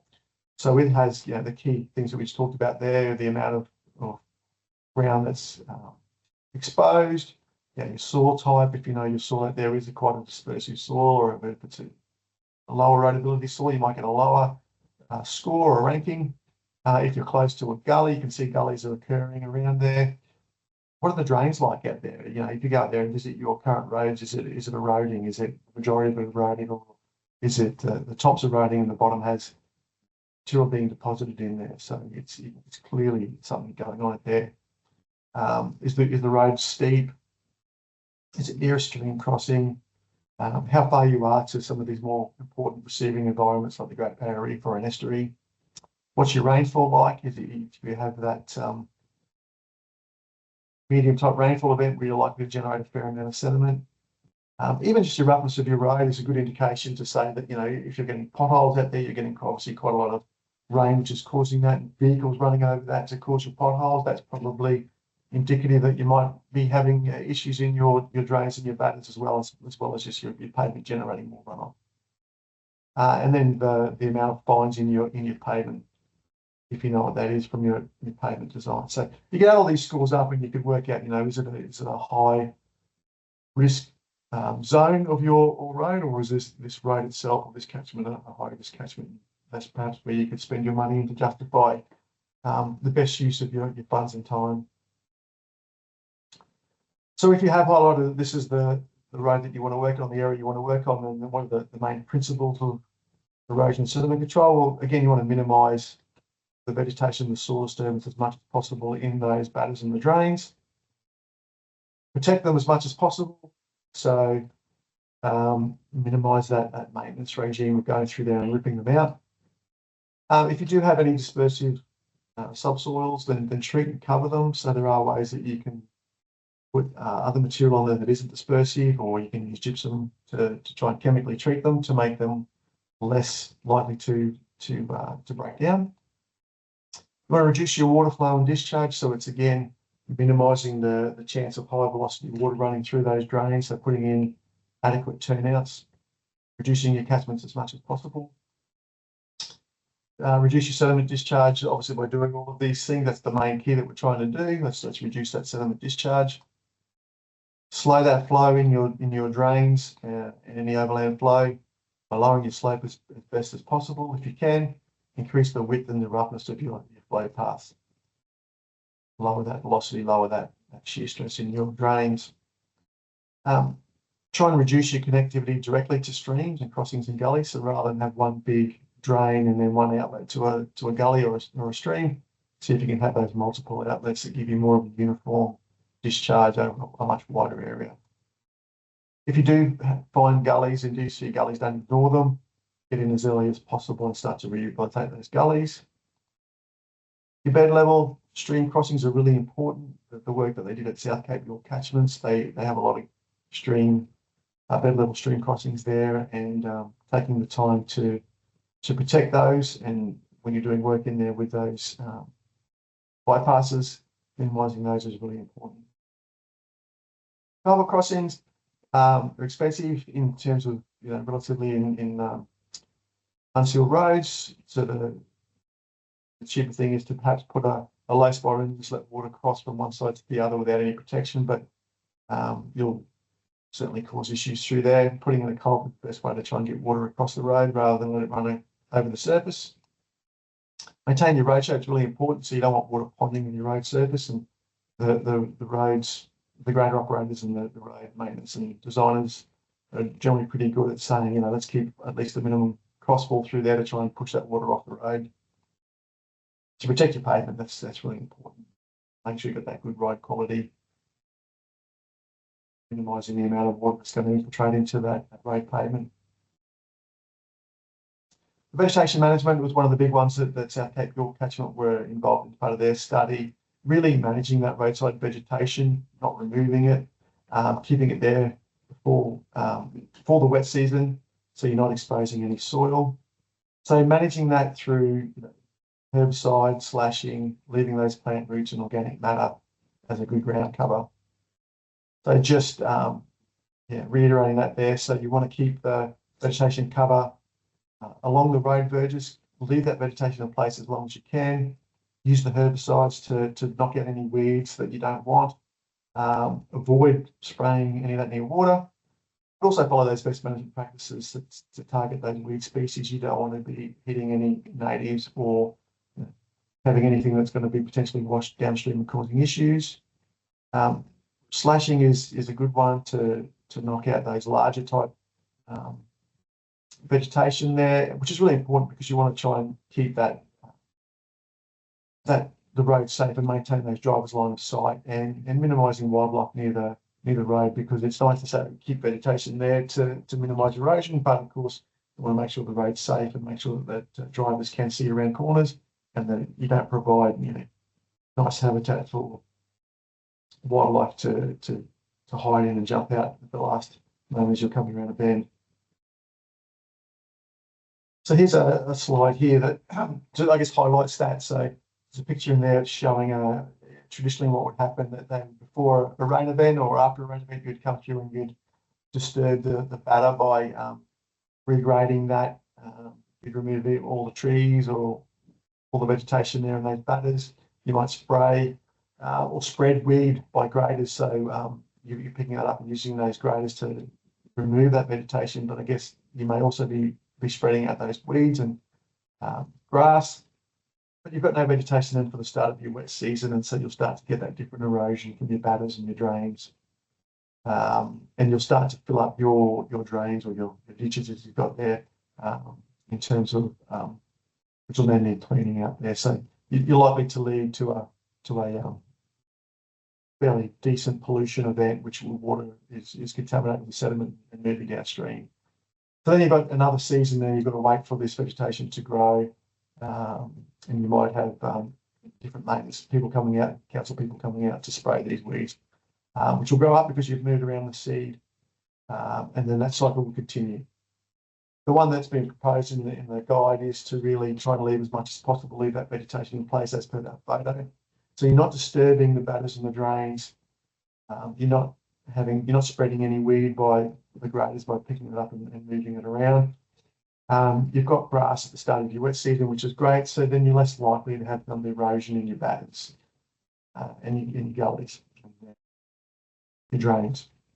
So you've got less maintenance when you do come out after that wet season that need repair.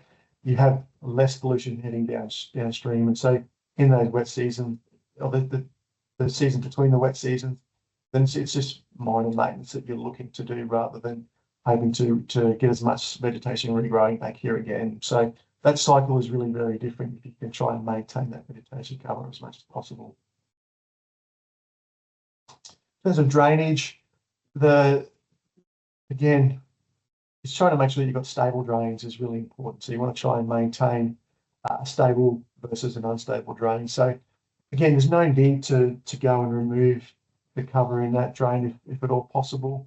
That top one there, it's a pretty scraggly looking drain. There's a little bit of vegetation there, but it doesn't look great. But it's not really causing any issues. I mean, if you went through and regraded that, you're just removing the minor vegetation that's there. There's no huge scour. There's no big sediment build up in that drain.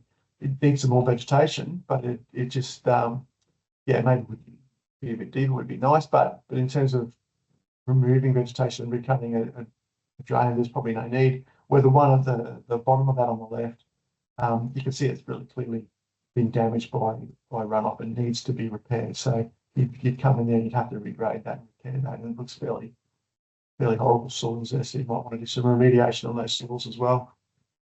Where the one on the right, you can see the different colour sediment starting to collect in that drain and starting to remove the capacity of that drain. Even though it's starting to get a bit of vegetation growing in it, it's probably one that I would go through, like the backhoe at the bottom there, remove that sediment and clean that one up.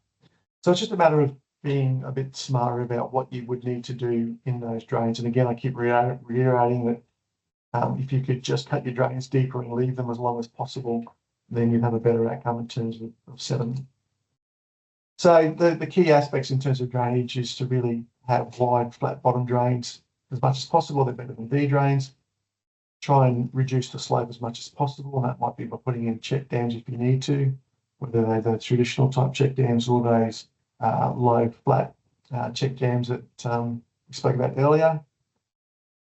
You need to make sure that, again, if you could make those drains deeper and larger so that they can allow a little bit of sediment to perhaps collect in there, a bit of vegetation to grow in there, and not come back and have to remove that because you're worried about having enough conveyance within those drains. Make sure they've got some kind of vegetation or lining in there to prevent that erosion. So vegetation's good on a reasonable slope. If you get too steep, then rock may be required. Frequency, make sure you've got enough diversion drains in there to minimise the flow in your drains and push flow sideways. And then that connectivity to make sure that when you do put those diversion drains in, that you are not causing a problem downstream, that you're not concentrating flow over a soil or a landscape that can't cater for that you're spreading out that diversion as much as possible. Road pavements themselves, as I said, they do contain fine sediment, but it's needed as a binder to improve compaction and stability. So it's not like it's easy for me to say, look, get rid of all that fine material in there so it can't wash off or doesn't have an impact downstream, but it really is needed to keep those pavements together.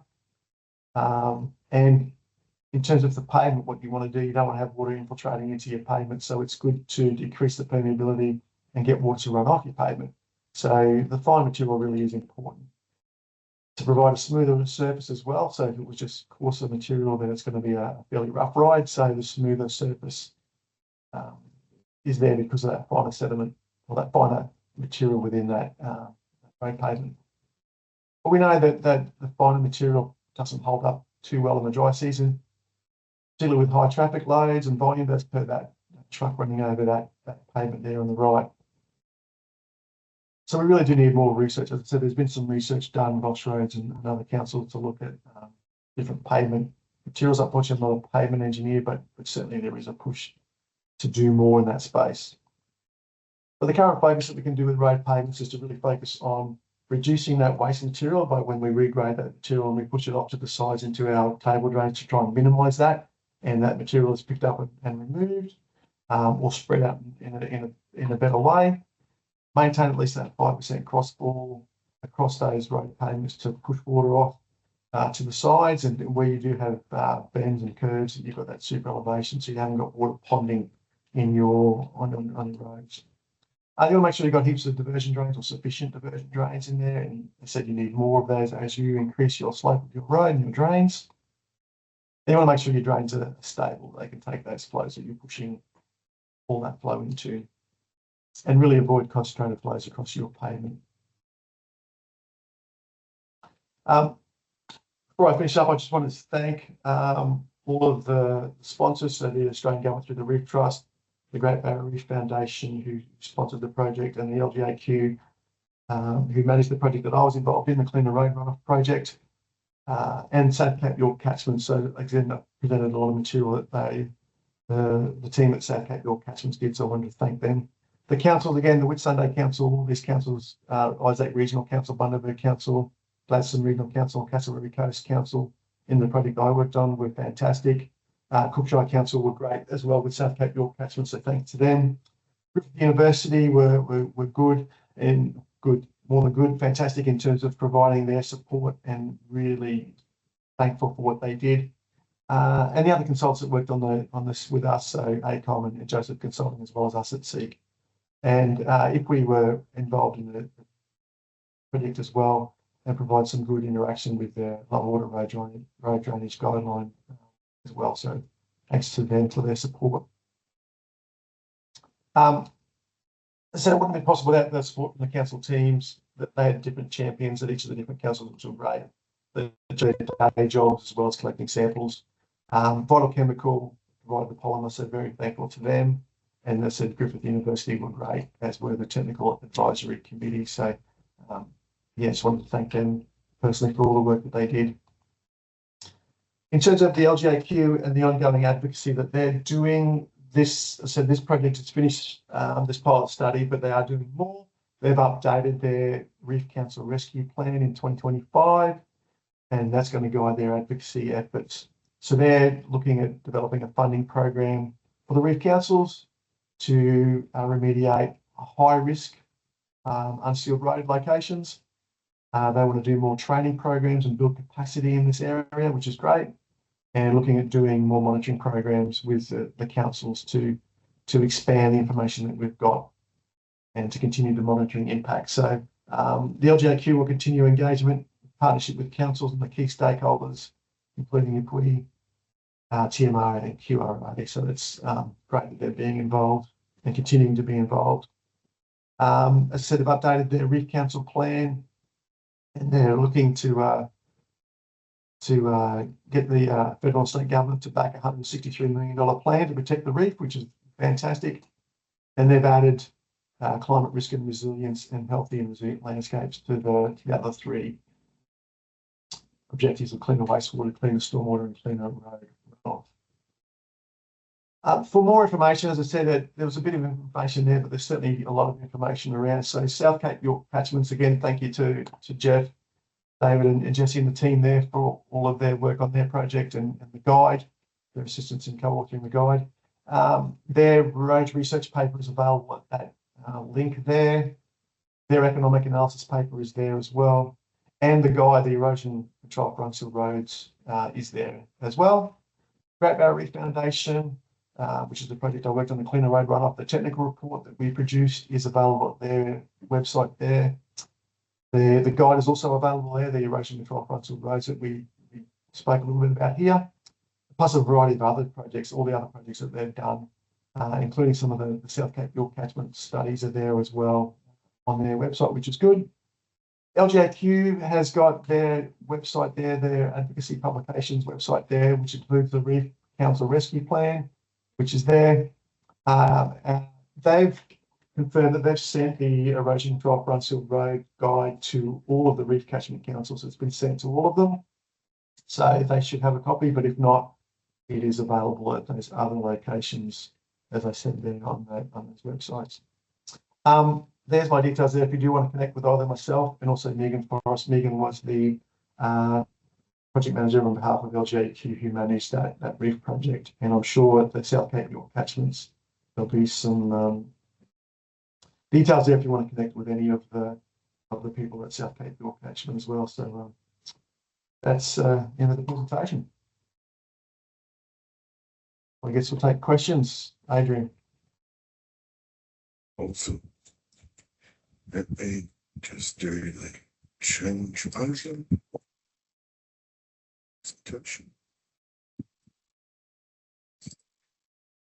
As I'm doing that, I'd like to say a huge thank you to Bill for an excellent presentation and certainly very informative and very detailed. Certainly, I learned a lot myself from listening in and being part of this as well. But so what I'll do now is I'll just put up, before we get started with the Q&A session, the feedback form reminder, and I'll just leave that up there while we go through the Q&A process. So within this, if people can please feel free to write questions in the Q&A, but preference will be given to those who are happy to voice and hopefully video as well. If you're able to turn your cameras on, I'll enable that to happen as you come through. So if people can put their hands up, it'll pop up within my little view box here, and I'll be able to switch on for people. So Hassan Rahman, if I can go to yourself, and hopefully you will be able to make sure I can turn this on for you and allow the mic. Hopefully that's got you there. You might need to turn your own microphone on. What's that? Hey, can you hear me? Yes, got you there. Yep. Yeah, no, thanks for that presentation. It's a lot of useful information, particularly the area. I'm in Glaston, so we got a lot of like hilly areas and bit of erosion and sediment control issues. And currently, I'm working in a project which is pretty relevant to what you have just presented. So, I just want to highlight one section in OSRO's Part 5B, which sets a bit of a guideline for table drain. Bed slopes. So it says in section 2.13, table drains and table drain blocks. So it gives us a bit of a guideline what should be the minimum and the maximum bed slopes. So it says to avoid ponding and siltation, the desirable minimum slope should be in the range of 0.4 to 0.5%. It also goes on and says that to avoid erosion and the slope should not exceed 0.6%. So it's giving us a very tight window from 0.4 to 0.6 to avoid both sort of issues like your siltation and also erosions. But generally, the way we design our table drain slopes is pretty similar or same as your road crown slopes, which often exceeds those like tight numbers. So generally, in a hill area, it can go up to 5, 6, 7%. So I'm just wondering, how should we read that information? Is it just a bit of a guide, or should we stick to that number and change our table drain slopes from our road crown slopes? How we deal with that? Yeah, good question. Before I answer that, I just want to highlight that the guide that we've produced isn't there to replace OSROs or any of those other guidelines. It's the lower order road design guideline, OSROs, there's plenty of cube, and there's lots of different guidelines out there. It's there to complement them. So we certainly don't want to contradict anything that's there. Generally, what we've found is there's some good information in those guidelines about how you size and design a drain, but doesn't necessarily go into all of the erosion type aspects. We want to add on to that rather than replace. In terms of that one, it's been a while since I've looked at the OSRO's guidelines. So the minimum grade, I understand that typically you want to have. Happy to share the screen if you like, or yeah, okay. Yeah, generally it's generally not too flat so that it doesn't pond water. So they typically, no flatter than 0.5%. I'm certainly aware of and design plenty of drains to make sure it's not flatter than that. But in terms of the steeper one saying it can't exceed 0.6, that seems which is far like too flat. It's pretty much it's saying that you should stick with 0.5 in every sort of stations. Yeah, which is not practical. It's not possible. So you're pretty much fixed, as you say, with whatever road slope you've got. So I'd imagine, again, I can't recall the exact wording in this. I'm surprised it's saying that. I think it might be saying that if you want to minimize it for erosion, you need to stick to 0.6 if it's unlined, perhaps is what it's meaning. That you don't want, because typically if it's got a bare soil, depending on the type of soil, if it's going above a velocity of maybe 0.5 meter a second, depending on the soil, maybe it can take up to 1 meter a second in terms of a velocity.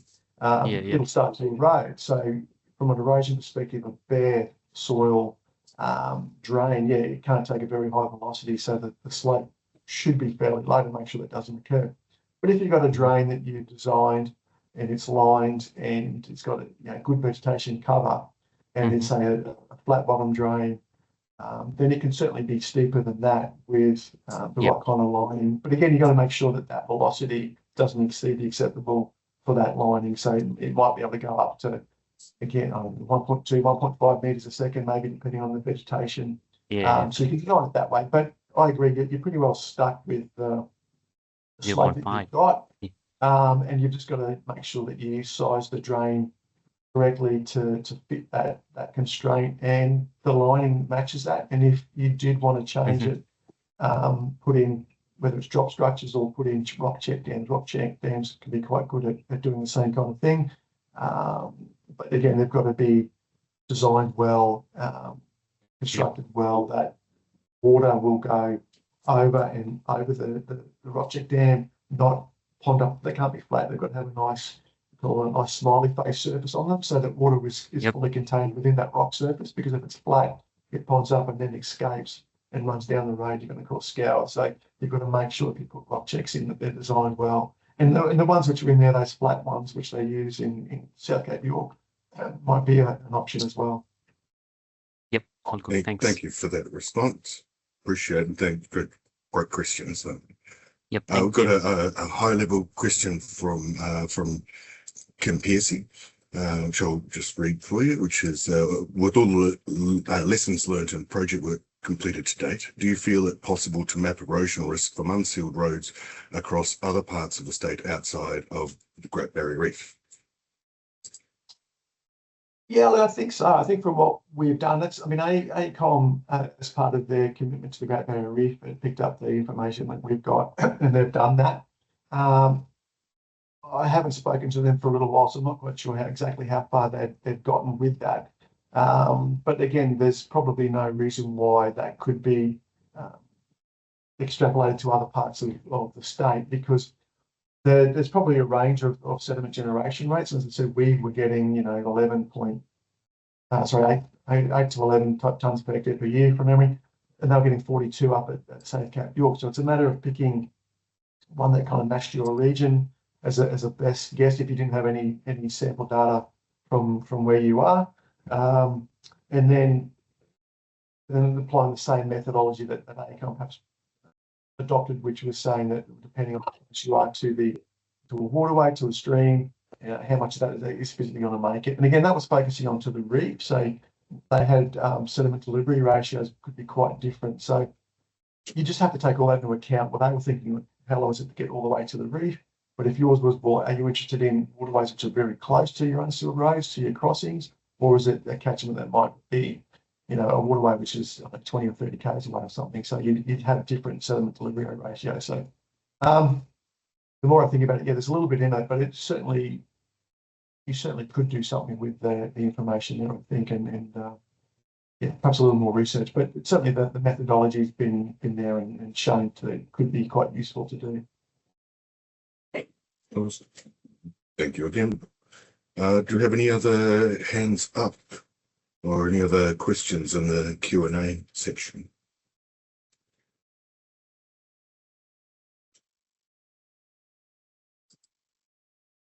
Let's have a look in the chat. That's a question from Binotter. It looks like I'm interested to know if the vegetation buffer between the site and receiving stream/waterway was considered in assessing the suspended sediment load to the reef. Yes and no. I guess the way it was done is that we generated the sediment off the road was what we were looking at, and I guess South Cape York as well, because they were looking at the difference between the erosion.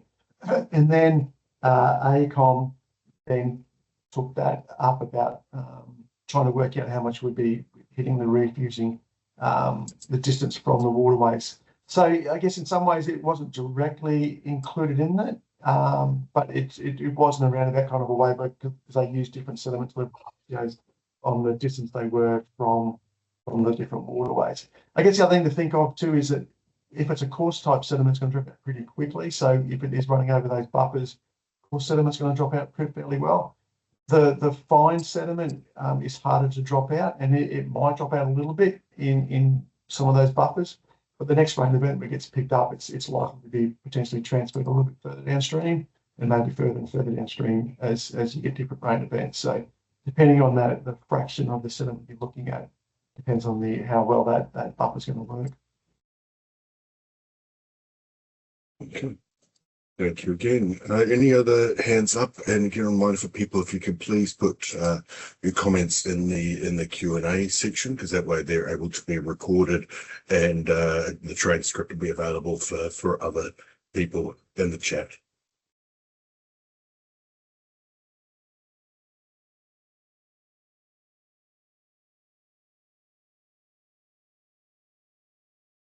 Okay, great. Well, if you'd like to come online, I can.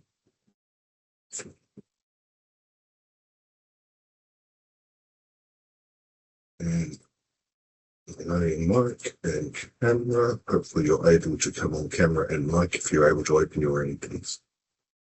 Good morning. My question on the average annual daily traffic. The traffic numbers has a lot to do with this sediment generation. I know that this has not been considered directly here in the analysis, but what I'm also interested in is in the future jobs, in the projects where we have to develop erosion sediment control plan. If the traffic to a low road is very low, we may not provide that level of controls. That if the traffic is very heavy, whether this is there any consideration in this study to that effect, or? Yeah, no, we did look at the traffic numbers. A lot of the traffic numbers were, I can't remember off the top of my head what they were, but they were all fairly low. It might have been less than 20 vehicles a day for the majority of these roads.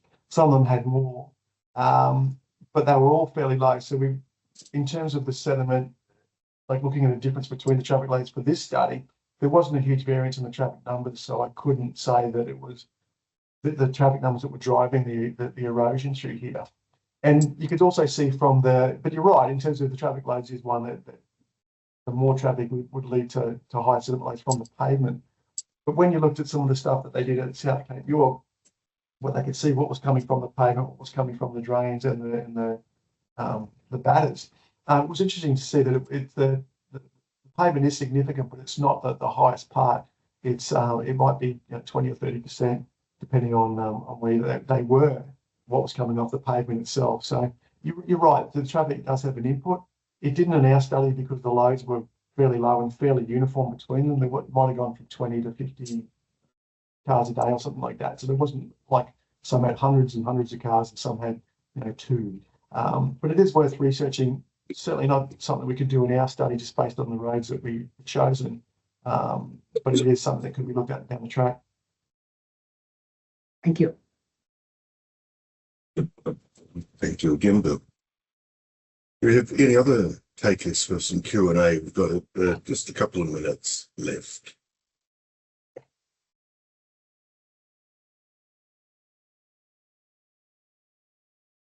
Yeah, it looks like you might have solved everybody's problems, Bill. So thank you very much. You're welcome. All right, I'll just say thank you once again to all of those who are still participating and those who've been and gone. Really appreciate you all attending today's session. And again, big thanks to Bill for a really informative and practical, down-to-earth presentation. So I greatly appreciate it. I'll stay online a little bit longer, and Bill may as well. So if there's any other questions that people want to raise, please feel free to drop them in the Q&A now, or feel free to email them through to myself or to Bill. You've got contact details through the meeting request. I'm happy to take questions and provide other advice as we can. So thank you all again.